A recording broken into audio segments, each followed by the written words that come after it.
Arguments for privatization. Now, what are arguments for privatization? The arguments for privatization can be defined as the points which are in favor of privatization, that is, why privatization is good for India.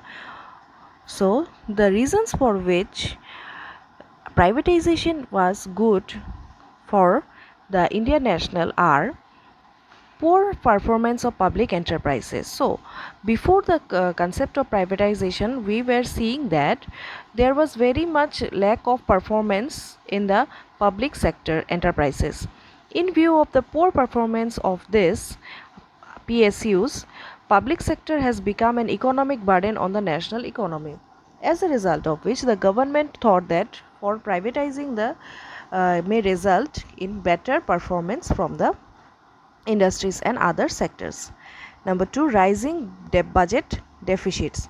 The budgetary deficits in India were increasing considerably, which further contribute to the rising prices.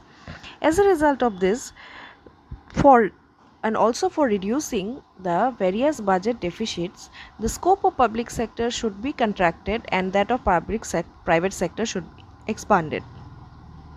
So, in order to bring about a better situation of the balance of payment, the private sector was given much more scope. Number 3, high capital output ratio.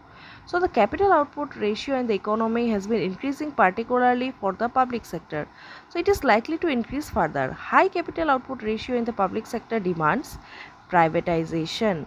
So, a high capital output ratio is not good for the economy, as a result of which this also demand for a better working which can be obtained only through the privatization.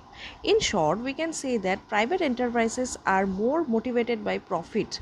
They are more profit oriented, and thereby they are bound to act properly and they are much productive.